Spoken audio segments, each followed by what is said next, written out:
funny. I was looking at a slide the other day. I wish I could remember where I saw it because I wanted to use it in this presentation today. But it was on passwords, and it basically said if you have just letters, then it takes them 8 seconds to crack your password. If you have letters combined with a capital, then it increases to less than a minute. And there was a weird break between using letters, capital, characters, and 4 numbers versus 3 numbers, where it went from basically being able to break your password in 3 weeks versus 4 years, right? Like how that one character addition made such a big difference in how that worked, right?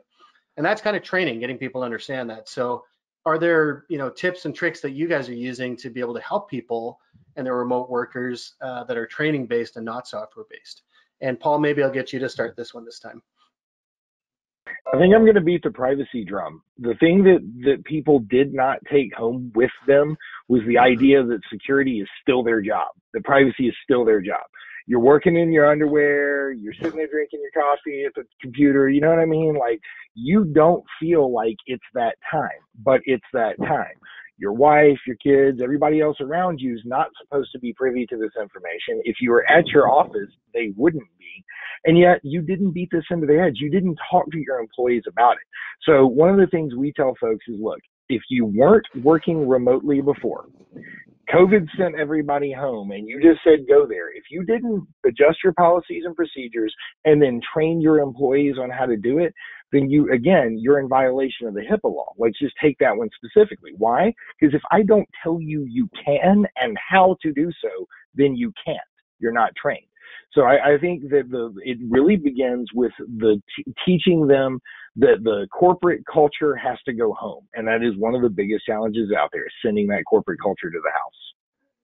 Yeah, it's interesting you raise HIPAA because obviously in Europe they have standards across the entire European Union that aren't just for like we would look at HIPAA compliance, and there's been rumors of that same kind of nationwide, activity-wide standard coming to our side of the world as well, right? So really good to think about. And Mark, you on the other side from a print perspective, are there things that we have to do additionally to train users from a printing perspective? Is there anything that you do? Train again, train every day. People just forget, right? And I think that we're not just manuals, but videos. You've got to make it easy for people to understand how to do something at home. Back to what the gentleman was saying just a second ago, right? It is our responsibility from corporate to let everybody know how to interact at home or on the road. And so, with printers, people are struggling. They want to be able to just print something, and they think it's not that they don't have to worry about that piece of paper that's being generated, but they do. So we are really looking at diagrams and flowcharts, like, all right, what types of documents are you printing?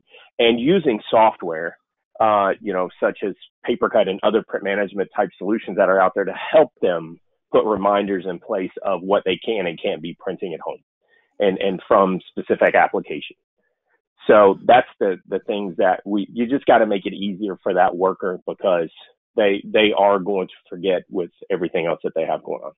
Well, I like what you said there too about the how, right? Because, what's the old expression? I love it. Nobody likes, a sermon, right? And everybody loves a story. So being able to use video, being able to use some of these other methods to be able to get people to actually want to pay attention to that content. I'll just add that we require, a mix of upper and lowercase special characters in the passwords, at least 8 characters. But the other thing we did is we rolled out a password management tool, so that we don't want anybody using the same password for multiple applications. So this is a really big point too, so if somewhere down the road you got compromised, you don't only get compromised on one app, hopefully. But we do require that. And the more characters you add, to your point earlier, Wes, the more complicated it gets.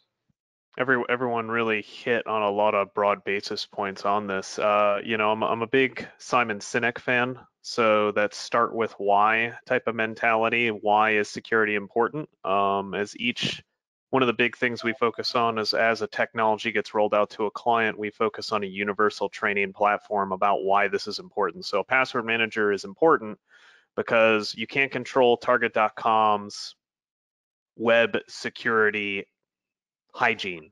And so if they get hacked and your target password is the same as your bank password, is the same as the system password, not only did someone just buy a whole bunch of towels, but they just drained your bank account and they blew the corporate data.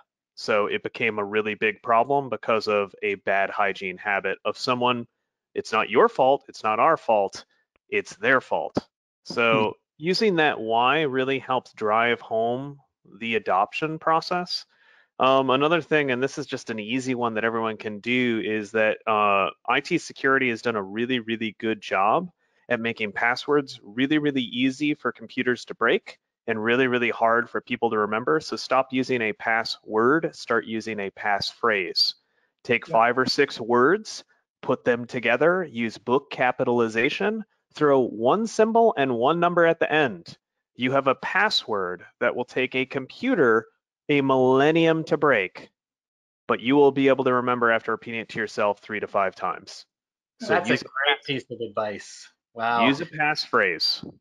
So we've all been trained to think of it as a word, but certainly when you talk about a phrase, I can think of a number if it's a nursery rhyme when he was a child, or a quote from Star Wars, right? Rebellions are built on hope.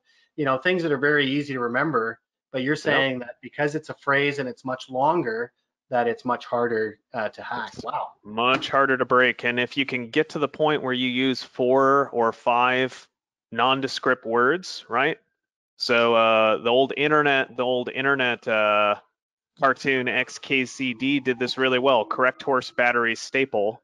And all the nerds watching this all said, hey, I get that reference, right? But I read that cartoon 10 years ago or whatever. And those 4 words are still in my head. So I use those whenever I go over this topic, right? Just choose 4 to 6 random words, put them together, create the phrase, and you'll remember it. And use that phrase for your password manager.